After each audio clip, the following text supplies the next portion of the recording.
Bank, Leon. All right, Leon, congratulations. I have Vatsala Dubey is the CISO at TrueBlue. Okay, congratulations.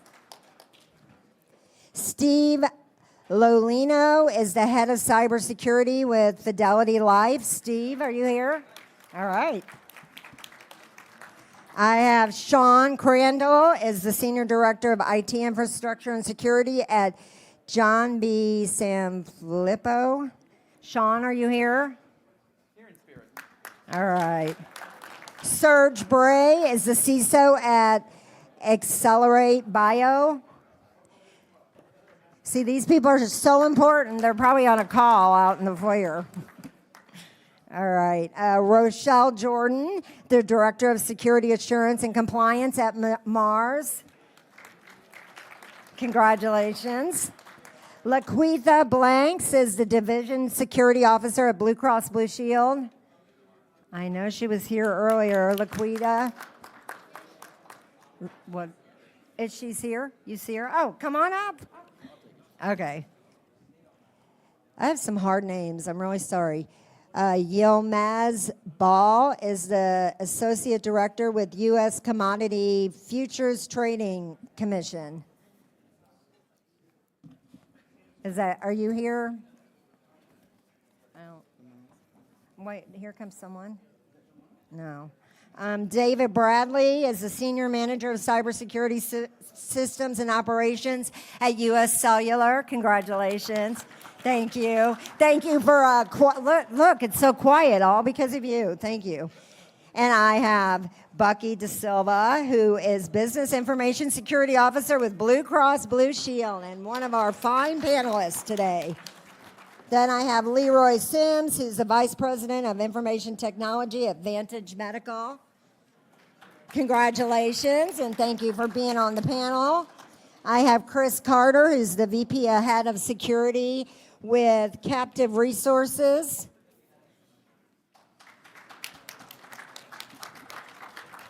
Looks like I'm missing. Oh, and then I have Ramona. Okay.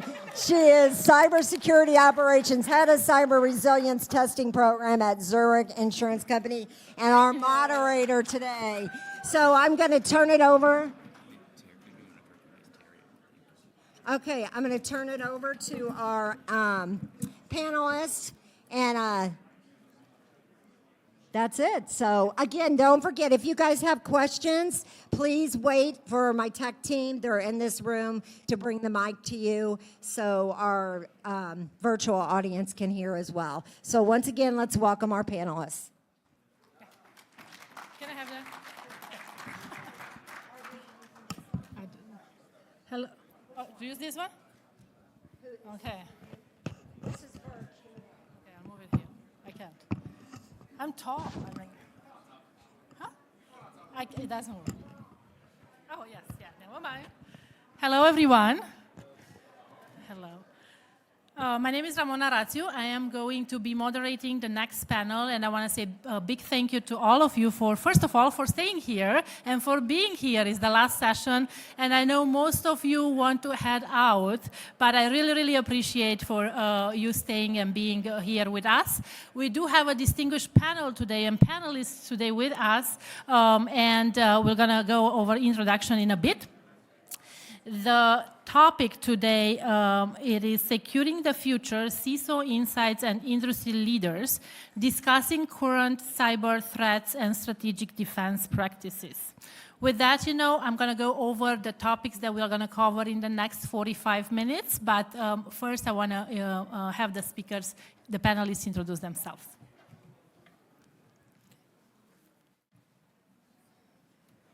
Good afternoon, everyone. I am Bukky. I'm a Business Information Security Officer at CISO, the Service Corporation, also known as Blue Cross Blue Shield. I have been with the company for over 18 years, over 6 to 7 years in my current role. I'm Terry Kurzynski. I'm a senior partner and founder of HALOCK Security Labs. Probably know a lot of you. We probably invited a lot of you here. Thanks for having me. I've been in information security for over 28 years now, so glad to be here. Hi, everyone. My name is Chris Carter, a.k.a. Omar Carter. First and foremost, I want to say thank you to the presenters and all the vendors and the sponsors and everybody who are here to make this event possible. My name, again, is Chris Carter, also Omar Carter. I have been in information security for probably 20-plus years.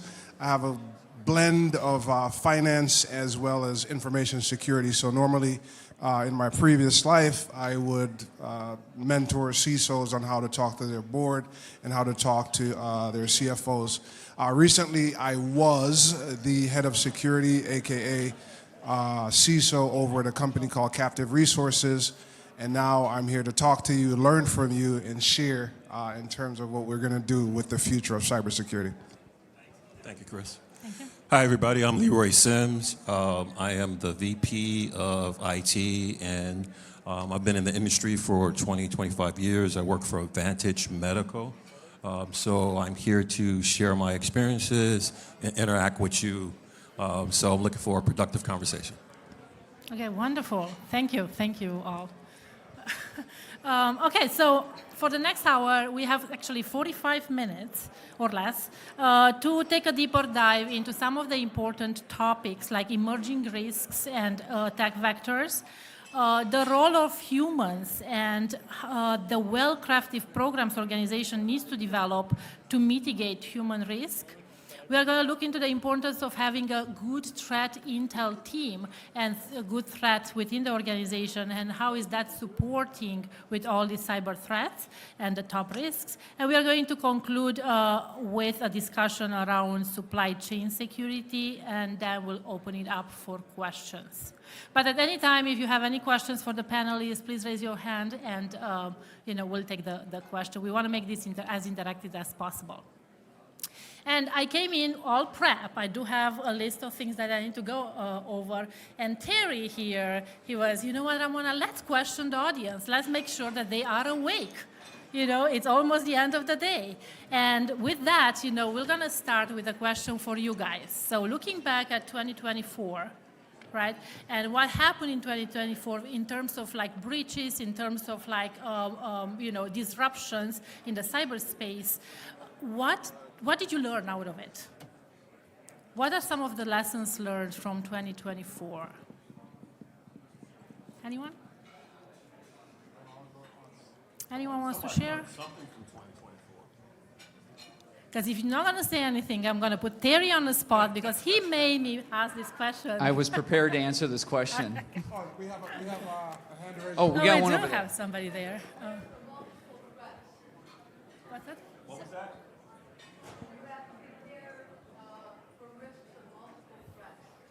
Risk of multiple threats. Multiple threats. Okay. Yes. Anyone else? Yes, please. I think your incident response capabilities Incident response capabilities. need to be tested every single I love that. every month. Because Yes. you don't know when the next one's coming. I cannot work 2 90-hour weeks in a row again. So the gentleman here is saying that incident response needs to be tested as often as possible, right? So I think you're referring to having tabletop engagements or cyber attack simulation type thing, right? More about the process itself. Okay, the process itself. I understand when there's an incident, I need one commander, not 12, and take the management team and put them in another call because they don't belong here. The smart people on the call.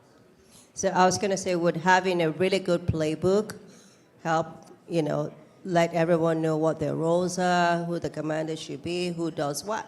And so you need to nail down the playbook and then walk through, like I said, as often as possible to make sure we're all doing the right thing. We know what to do when an incident occurs and not at that moment, because now we're all panicking, right? So. Well, I want to add to that what I learned along those. It went dead. Hi. What I They both went dead. Check. Just yell. Check, check, test. Test, test, 1, 2. Okay, so we check. have Uh-oh. Check, check, This one doesn't work either. Just have to yell. check, check. Well, anyway, I'll just talk really loud. So Yeah. what I learned is people didn't necessarily know their backups were working, right? They hadn't tested their backups. And if you think about how information security, the triad, availability and backups was always kind of like the networking people. It was a network operations deal, but it became really, availability became the biggest issue in cybersecurity over the last couple of years because of all the ransomware hits, right? If you think about it, 50% of all ransomware hits, the backups were hit too. Half. Which means that our backups were tested like no other incident could possibly test. So I discovered that I had several clients that did not have ransomware-proof backups. And so there's a lot of lessons learned there, and I don't want to take the floor, but one of them was they hadn't done proper testing of all the procedures to test from bare backups, right? They didn't have the procedures down. But they also didn't think about protecting the console and the backup administrator accounts fully. So those backup administrator accounts got whacked, or the console got whacked. They had to rebuild it. They were down for 2 or 3 weeks before they can get to the good backups, which were pristine, but they couldn't get to them, right? So that was the lesson learned, that a lot of us security professionals were like, the networking guys are handling it. But now we have to handle it. We have to get involved and make sure these things are happening. That was my lesson learned. Yes, great. Anyone else? Anyone wants to share? If not, that's okay. We're going to move to... I'm sorry. Sorry, I didn't see you. Can I have the mic? Right there. So it was No, sir. So it was reiterated to us that it only takes one bad password, and humans continue to be your weakest link. Yeah. And this is a first-hand experience that this is coming from. Invest into that human firewall. I think security awareness programs are never underrated. It goes a long way.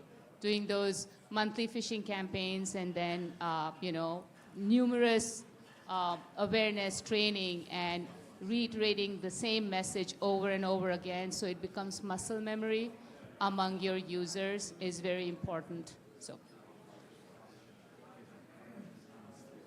Yeah, wonderful. Thank you. Thank you for sharing. Yeah, I was just going to say the statistic, to V's point, is that 90% of all breaches last year had human error as part of the statistic, right? So either fat fingering, misconfiguration, mispatch, something was human driven. And that was 75% 10 years ago. So it's actually gone up, not down. So we're kind of losing that game a little bit. But in the different types of, go ahead. I want to add to it. It's all about security awareness. I mean, certainly the individuals in your organization need to understand, the seriousness of protecting those passwords, having the right type of passwords, make sure the policies have been established. And more importantly, you got to get buy-in from senior leadership. You got to make them understand the importance of it. And then they also need to go through some of the training.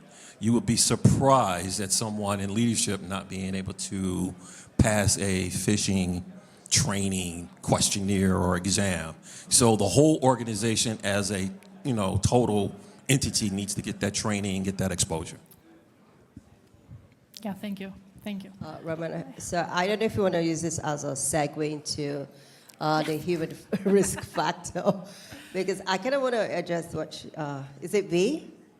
So I know we all talk about the human effect or the human risk factor, but one thing I actually believe, because I ran the phishing program for my company for years, back then when it wasn't exotic for everyone to have a phishing program, I sincerely believe that if you actually really train your people properly, they can go from being your weakest link to your best defense, right? What are we talking about? So we talked about just training everybody. Train the C-suites. At times they don't really understand what's going on. Make sure you train them. Train your happy employees. train your unhappy employees, train everybody, right? Because anybody could be that risk for your company. And once you get them well trained, once you continue to sensitize people as to, this is what you need to be looking at for those phishing emails. Do not click on those links from sources you have not verified. You know, social engineering, the password, patches. If you keep training your employees, and we do have the statistics to prove that the more you train people, the more you have them become familiar with what it looks like. You know, they will be able to identify those suspicious activities quickly. Also train them to report, right? Make it easy for them to report those things. So these are all the things you can do to build up your human defense so that they go from being a weak link to a defense for your company, or your first line of action, or first line of defense, rather. Yeah, something to piggyback on what you just mentioned, Bukky, on reporting the phishing email. The importance of, now most of you are recognizing the phishing emails, coming through, and then you just delete them, right? It is extremely important to report them, right? So it's extremely important for these analysts to look into what are the phishings, and we learn from it so they can tailor the training going forward. Okay, thank you. Anyone else has any other suggestions in terms of yes, there you go. So on the training side, well, the security awareness training, really important, and the executives separate. We found that technical training for, incident response and those tabletops, right? You mentioned that. But then first responder training for the technical folks so that they know what happened. So we do a lot of incident response work. And the worst possible situation is to get called after 2 or 3 weeks to say, yeah, our team's been working on it. They rebuilt all these systems. Can you fix it? Can you figure out what happened? I'm like, no, probably not. We trampled on all the evidence. You didn't grab volatile memory, didn't air gap these systems. So there's some basic technical steps that need to be taken. We call that first responder training. So I think there's different types of training that need to happen on a regular, recurring basis. And executives need to be involved in incident response too, right? So there's almost 3 different types of training with incident response alone. You got the run book training on specific types of exercises, general tabletop, and then executive training, first responder training. So anyway. Yeah. So tailoring your training to the appropriate audience is key, right? Sounds good. Chris, anything to add in terms of security awareness, tools? Yeah, I think the conversation is really about resilience, right? So when we look at cybersecurity, we're risk managers. We're managing business risk. And this just happens to be one pillar of the risk that we manage. So I think your question was about incident response, right? The lesson learned around incident response is that how do we become more resilient? How do we test? You build an incident response plan. Obviously, you've identified the players. You've identified the appropriate departments. So you should have legal, IT, the CISOs, the risk manager, depending on your organization.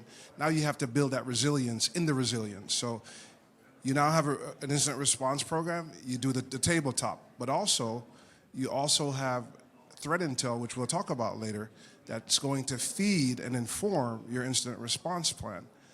Also is going to touch on your security awareness training program. So when I hear this conversation, all the different pieces, we're talking about resilience. And I'll talk about, as a CISO, when I was managing risk, there are 4 things I worry about, the 4 R's. It's easy to remember. Resilience, right? That's number 1. Depending on the vertical you're in. You talk about protecting your revenue.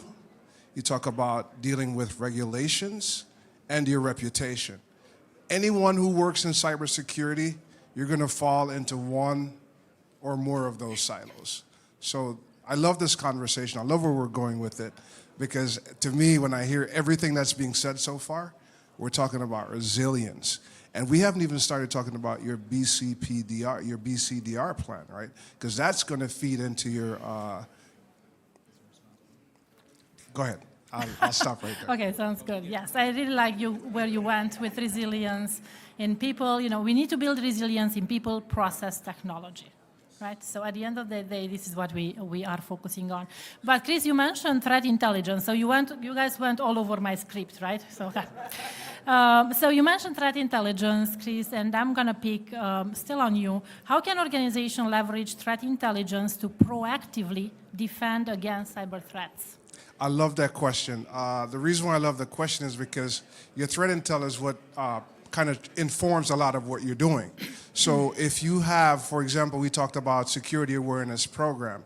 Your threat feeds, first and foremost, they need to be bespoke to the organization, the industry, the vertical that you're in. And then so those threat feeds that you're getting in should be appropriate to your business. So that's one. The second is if you have a vulnerability management program, depending on where you are along that maturity scale, some organizations now are saying, okay, what does my vulnerability program look like? Obviously, you have, critical all the way down to on the watch list. But if you're able to kind of marry those two, it's going to inform your vulnerability management, or in some cases, depending on the organization, your maturity, you're now starting to go beyond vulnerability management. You're doing threat management, right?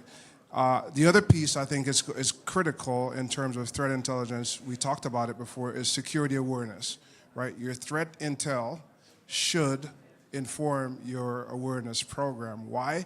Because if you're just sending phishing emails, you're doing phishing campaigns, and by the way, these fish, they're starting to become more sophisticated. Threat actors are now leveraging AI and different tools and technologies. They're pivoting. Their tactics, techniques, and procedures are very different. And therefore, your intel has to be a part of your awareness program. And third-party risk, that's another thing that you could leverage it for. You have third parties that are now inside your environment and operating. You should, at some point, start leveraging your threat feeds, your threat intel, right, to inform it. Your tabletop exercise should also be a critical part that's being informed by your threat intelligence. Yeah, thank you. That's a good piece. And I also want to add that in the world that we are living today, misinformation and disinformation, it is something, it's actually quoted as number one risk by World Economic Forum. They do have, working with Zurich Insurance, which I work for, they do have a report that comes out on a yearly basis. And misinformation and disinformation is actually ranked as number one risk for this year and next year, right? So having good intel where you have good information so you can base your programs on, you can base your exercises, your security awareness training on all that on, I think it is key. What challenges are associated with effective threat intelligence utilization?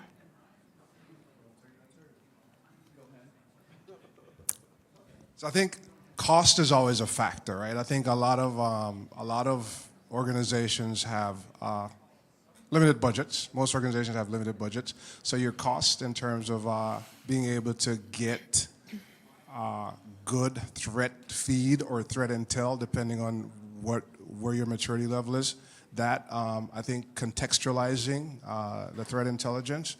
So now you're getting threat intel for pharmaceuticals, but you happen to be in a manufacturing vertical. Not going to make any sense. I mentioned resource constraint, timeliness of that information that's coming in. So imagine getting a threat feed that's telling you about log J4 today.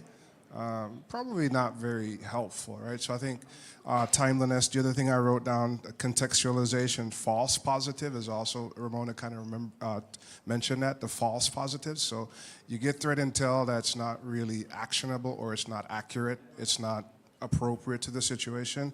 And I think once you have the threat, how are you going to be able to integrate that into your ecosystem? Again, if you have folks who may not understand how threat intel works, you may have processes that are broken or just don't work, or the technology is behind, or just, again, not fit for purpose or fit for use, you're going to have challenges.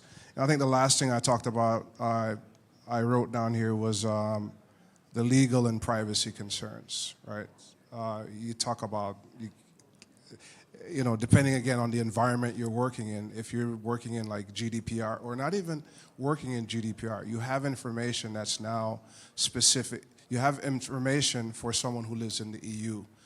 The threat intel, how you leverage that could or could not, and do, be the end of you. And the last thing I'll talk about, in conclusion, finally, end of paragraph, is the regulations, right? We have, Ramona, we both worked at Zurich.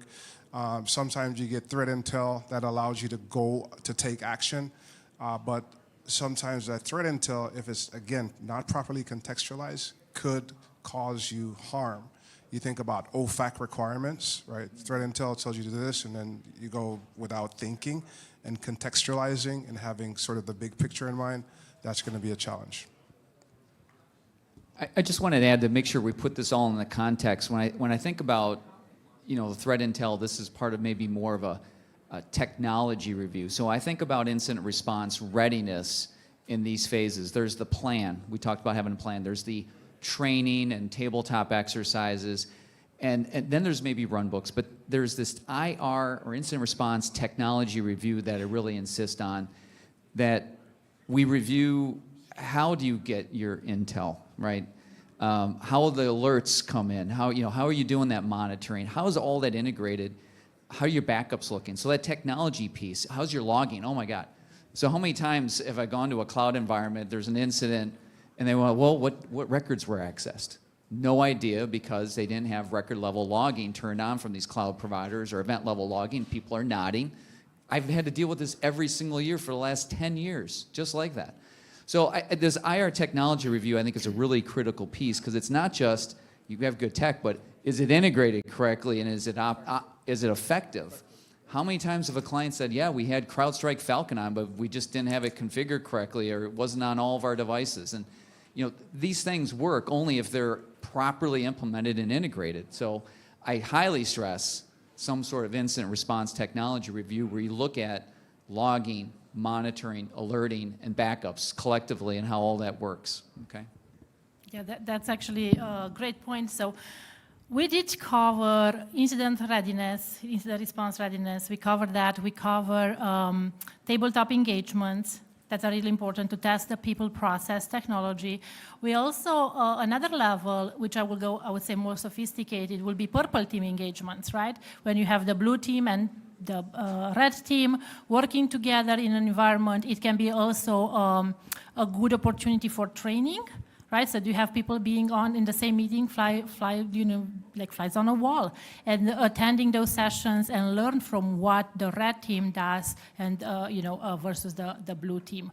And the other level, which I consider more sophisticated, will be the offensive security team. So the ethical hackers that you have within your organization, red teamers, pen testing goes there, right? So that's a different level of testing that we need to have within our organizations as well.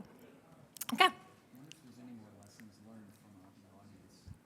Terry wants to know if there are any more lessons learned from you guys from 2024. I thought it was dynamic how that was happening. He loves the dynamics, so yes, he wants you guys involved. Who had something learned?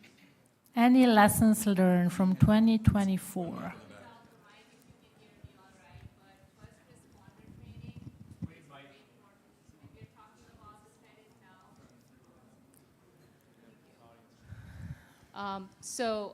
I do want to go back to the first responder training. When we're talking about threat intel, there is so much damage that your own internal team can cause to the very, very critical forensic evidence if you don't have the necessary skills and training within your threat intel team, the folks that are doing your, that are in the forefront of your incident response team. So just very simple things like volatile memory has to be preserved. You cannot shut the asset down to disconnect it, from the network. So those kind of, that type of knowledge is very critical in your internal team to not destroy the evidence. Yes, because we do, you are right, because we do tend, when we have an incident, to take care of it and have the data back and running and move, move on. But we forget about preserving the evidence, right? We forget about that part. So that should be part of the process, and that should be testing through one of your, testing avenues within the organization. You are correct. Good. Okay, so I think there is good with that. Yes. We can move into discussing supply chain security. And either one of you, what measures should organizations take to secure their supply chains against cyber threats? Don't all go at once. I think you always have to start with the policy. I think having a foundational beginning allows you to engage with your suppliers, right? So whether it's a third party or a contractor, whoever has access to your ecosystem, there should be a process in which you engage with that third party. And from my perspective and my experience, I've always been a policy wonk. So there is a process. I can't remember what NIST, there's a NIST 800 something that deals specifically with supply chain. And I would highly recommend folks start there with the policy. You have to ensure that even going back to the threat intel, right, leveraging that to inform your decisions around how you deal with your vendors, your third party. Supply chain management is it's one of the key risks. I think I had a conversation a few weeks ago with someone in the industry, and that's one of the things he was predicting, that in 2025 supply chain is going to be a huge part of your ecosystem because of your risk ecosystem. So having a policy, I'm big on the policy, ensuring that the third party integrates with your business model, doing a lot of research on your third party, and finally, I would say being able to run tests on your third party. I don't want to go into TPRM, but I think that's probably where I'm heading. You have to be able to have oversight and insight into how your vendor's ecosystem is. If their security posture is not where it needs to be, it's going to impact your ecosystem, it's going to impact your security posture, and it's going to change your risk landscape, right? So now your attack surface changed just because you've brought in another vendor. So every time you bring in a vendor, there has to be a process, or every time you onboard a new tool or new technology, there has to be a process in which you are able to provide assurance to leadership and the board that your security posture is acceptable. It's an acceptable risk that they're willing to take in order to make money. So I'll stop there. I have a lot more, but I'll stop there. I just want to put this in context real quick. 50% or more of all breaches originate with one of your third parties or through nth party. Okay, so this is a big number that's originating. So over 50% of our breaches are from one of the vendors or vendors. If you look at nth party attacks, so not your third party, not your vendor, but your vendor's vendor all the way down to N, so fourth vendor on down, is almost a third of all the attacks. 29% of all breaches are from an nth party. Move It would be a good example, right, out there in SolarWinds, et cetera. So what I try to start instructing my clients to do is not just that they're doing vendor risk management, but a part of that vendor risk management has to evaluate their vendor's ability to do vendor risk management because of this nth party issue, okay? So this is a really important element that's not really in standard, and not just are they doing vendor assessments, but how are they doing those vendor assessments is really key. So anyway, I just wanted to add that. And I think also you have to be able to kind of not triage, but kind of classify your vendors, right? You have critical vendors. You have a process, and they have tools and technologies out there that enables you to manage those vendors. So if you have critical vendors, the rigor in terms of how you test their controls as it apply to your framework, going to be critical. Then you may have vendors who, mom and pop shop, who's just painting the walls, right? They don't have access to your information. You probably wouldn't apply the same scrutiny as an organization that has access to your HIPAA information. So I think you kind of have to be able to say, how do you classify your vendors? And what is the process of scrutinizing those vendors? And of course, I love legal. I think you should continue to work with legal to ensure that the process that you've put in place is aligned with the risk appetite of the organization as well as with the objectives of the organization. Okay, great. Yes, go ahead. I'll just touch on a couple of things. Obviously, you want to make sure the vendor has the right controls and safeguards in place to secure your data. Some of the ways you could do that, you could make sure that the vendor is continuously assessing their risk posture, right? Some of the things we require, things like because of the nature of the data that we manage as a healthcare company, we require that they have things like high trust certification, SOC 2, Type 2. So make sure they're able to meet those stringent requirements. Also, we also do risk assessments for our third-party vendors. So at times, we actually go physically to the vendor site. You're looking at things like physical security, right? What are the controls in place? How can I easily get to their data centers? Who has access to my data? What are they doing to manage all of that? So those are the ways they can, you're ensuring that they are securing your data. And I know one of the things we also do, some of you should be aware of, I think they call, is it BitSight and Security Scorecard? These are like cybersecurity risk rating sites, right, where you can get reports on a third-party vendor. So based on the risk ratings, you can actually work with your third-party vendor to manage and remediate those risks or those findings. So that's a good one also. And I know there are other tools you can also use to manage that. Because when you're able to remediate their risk, you're also helping yourself. You're also mitigating your risk as a company. I want to say one thing. Keep in mind that your vendors will lie. So you have to, and the critical ones, those discussions have to be interactive so you can, oh, you answered yes on this. You have to be able to go deeper on those questions. So what do you do about that? Well, this is what I'm talking about. So you, on the critical vendors, it's not just send out a questionnaire and have them answer it back. Oh, they said yes to everything, must be good. You pick out a couple that you know are critical and you go deeper. And the example I gave someone, I don't know, came around the booth, I had a client that was assessing a vendor, and they said they do risk assessments. And then I simply asked on the phone, I go, what are the columns in your risk register? And they couldn't answer it. And then they got 2 weeks later, they got their CISO on the phone, and I asked the same question. They showed the policy, and I go, it's a nice policy. Looks like you do risk. Here's your criteria. What are the columns on your risk register? And it was silence. And then they finally said, well, we haven't done one yet. But they marked yes. And this was for one of my law firm clients that they're doing that to. And so they dropped them. Yeah. And the other piece is like along with what you just mentioned, Terry, is, and we talked previously, testing, right? So test those vendors.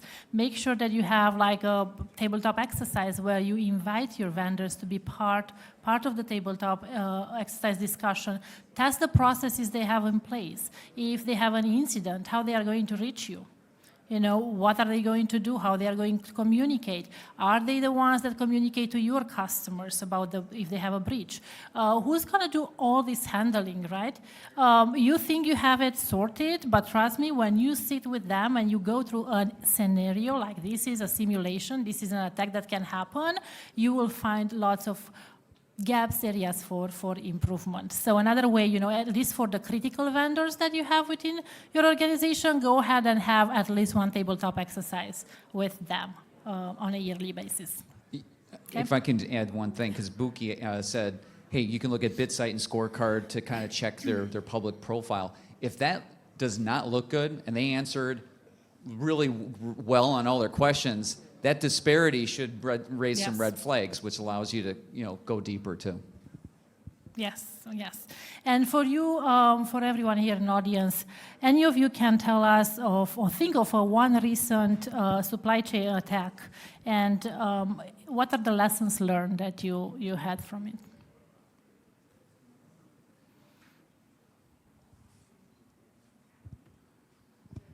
Anyone? Supply chain attack? Supply chain attack lessons learned, is that what it is? Lessons learned, yes. Chris? Go ahead. Maybe one of the lessons learned was that we should do the rigorous testing, of the software updates. I mean, the CrowdStrike. I mean, I would like to name one. That was one of the major lessons learned. In the last year, we should do rigorous testing and gradual, release or updates instead of pushing all at once. So Yeah. that was one of those that I would like to add here. And are you doing that? You don't have to answer. Yeah, thank you. Thank you for sharing. Another person here? Yes. I have one for the Avanti Pulse Secure VPN infrastructure that was last year. There was a bunch of critical vulnerabilities that crippled people's VPN infrastructure, and they didn't have any way to recover from that. And a lot of those companies, they just had to find other ways. They didn't plan for it. They didn't have recovery processes in place. They didn't know. They didn't have a tabletop or a run book to understand how to restructure and reorganize their entire VPN infrastructure. So that was a huge one that crippled a lot of companies. Yeah, definitely a big one. Thank you for sharing. But what was the lesson learned? Do your recovery. Plan your recovery phases for all of your critical vendors. Since most VPN infrastructures are a critical asset, that's something that you want to make sure as part of your business continuity and disaster recovery plans to be able to recover that within a timely manner. Because if your operations are down, then your business is down. Yeah. Chris, you had something? No. I saw you ready, like I thought you would.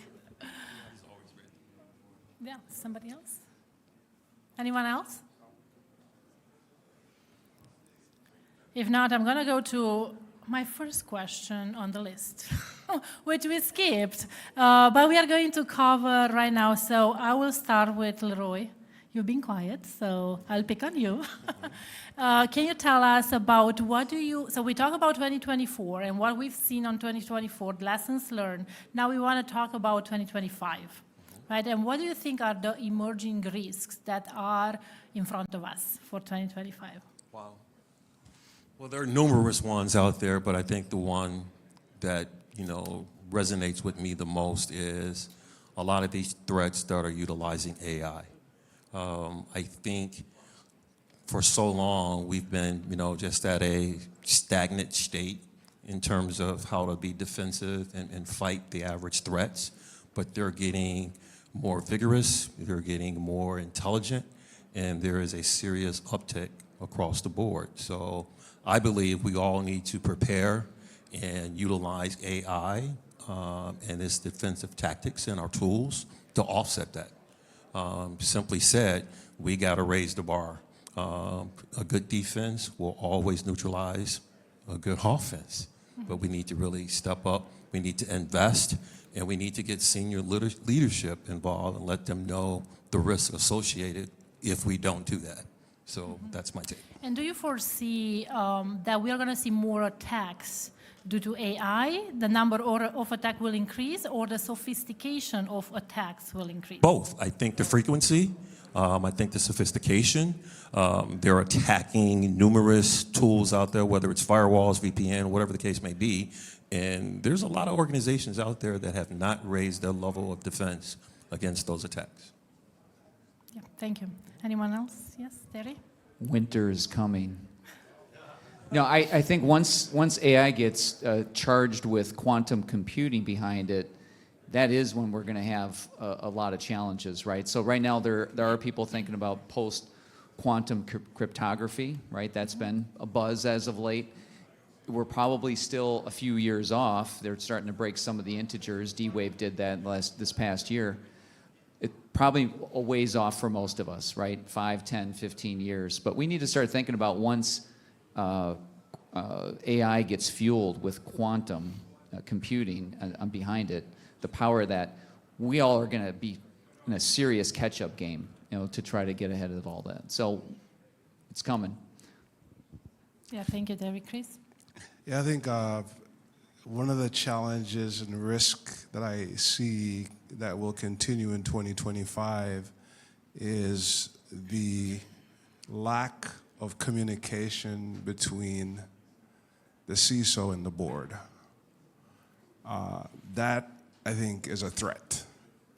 The reason why I say that is because your budget is a function of your ability to communicate the risk and how you are managing risk to the board or to the C-suite.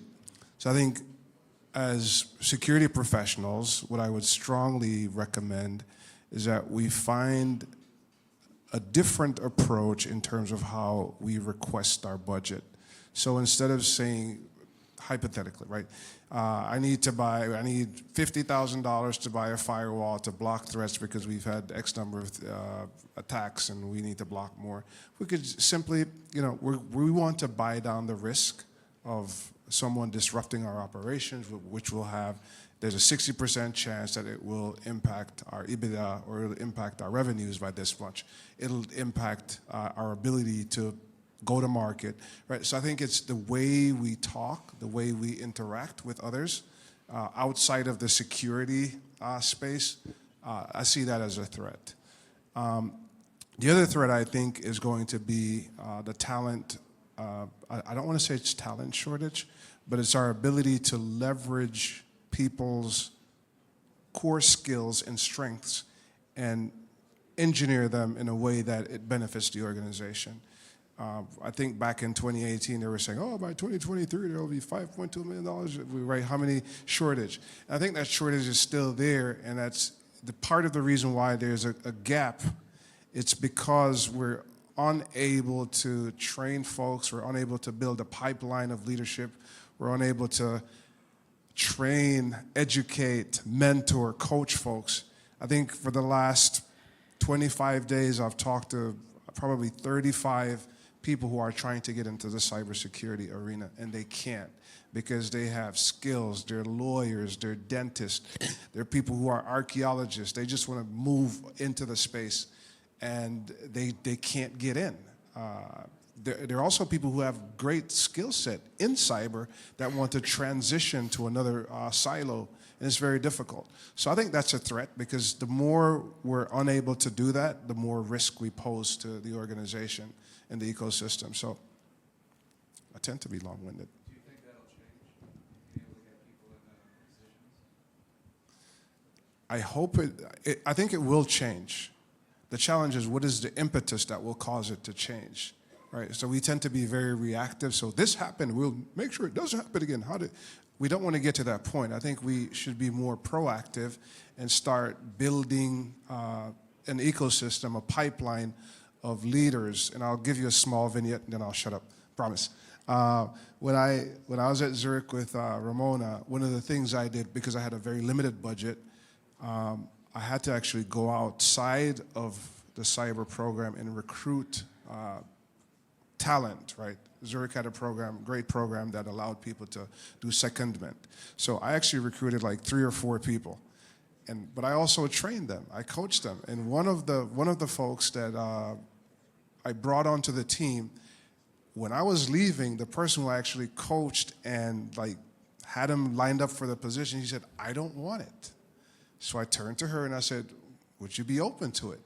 And guess what? She's now leading the team. And I think I'm not tooting my horn, but I think if I did not have the insight to say, okay, how do I build a pipeline to encourage people to come into this space, to encourage people to take on leadership roles, the story could have gone different. Today, I think it's a great story. She's still in her position.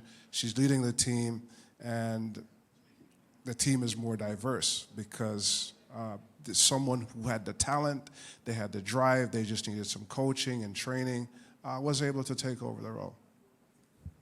So I have a quick question. We've talked so much about AI, and I just wanted to address something you said, Chris. So could we also use AI to address the shortage of resources in cybersecurity? Meaning, could we have people work smarter, right? And not have people wasting time doing all those menial, non-value adding tasks, and so have all those perhaps have AI help with some of those things and have people focus on their talents, on their strengths, and what really makes sense and adds value. Can answer, but I don't want to. I promise you I'll keep it to 45 seconds. I think we can, but we have to do it responsibly. We have to have oversight. We have to have, whatever we're putting in. Well, I think if they're jobs that can be automated, we should automate them to allow our analysts and our consultants to focus on the more important things. So I think if the model is properly trained and you have the right level of oversight, you should definitely leverage it, right? Would you rather multiply 695 by 62 divided by 3 on a calculator or take out a pen and do it, right? But so I think you have to apply a certain level of wisdom when you do it, but I would definitely say where it's appropriate, when it's appropriate, leverage AI to automate some of the tasks. Chris is cracking up over there.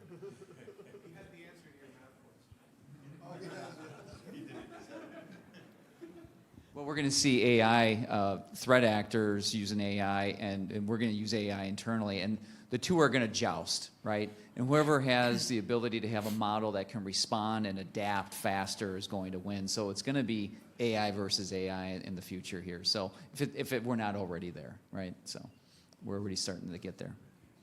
Can I say, this is about emerging threats? Yes. You mentioned that the communication is a threat. I think that might be a vulnerability, but the threat is attorneys, right? So if you saw Chris Cronin's presentation, it's the lawsuits and liability from breaches. The breaches we know are going to continue. We've all accepted the fact that we're going to have an incident. How impactful it is and how we can reduce the liability from that and show that we did our duty of care, that we did everything reasonable, that's really what we need to be able to do. And because this threat of attorneys and regulators coming after our organizations that have incidents that hurt people will continue, okay? We have to show that we did everything reasonable. And to me, that's a big, big gap right now in our security programs. I know because I've got hundreds and hundreds of clients, and that's the gap we're all working on right now. Yeah, wonderful. Thank you. Thank you all for sharing all the great insights here with our esteemed audience. With that, I know we have 2 more minutes, so we open up for questions.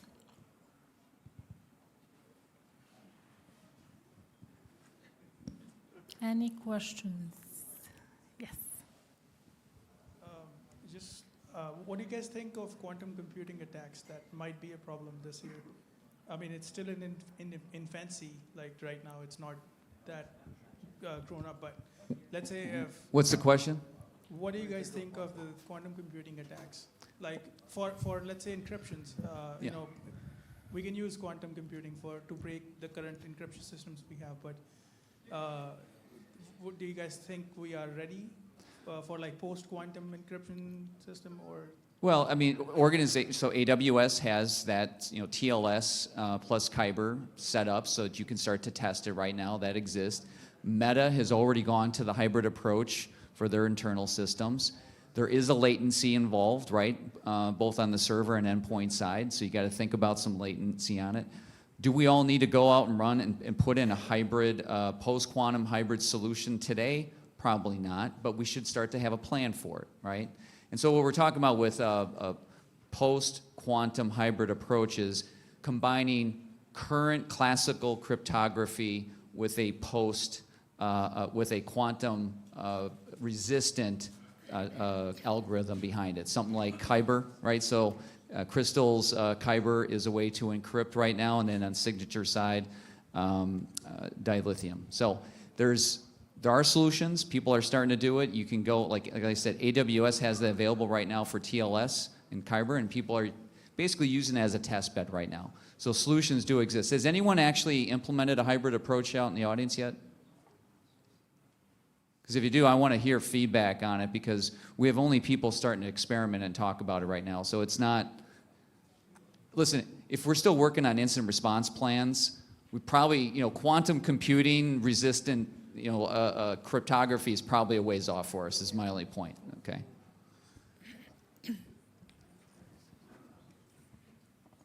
Okay, thank you, Terry. Thank you for the question. But thanks for that question. Yes. Anyone else? Any other questions? If not, we are going to conclude the session. Thank you very much for being here, for staying with us. I have a question. Oh. Okay, Chris has a question. Is that for you? Yeah, time out. No, you were clapping. I was going to ask, did you find this useful? Was it helpful? But did it make sense? Yeah. Feedback is good.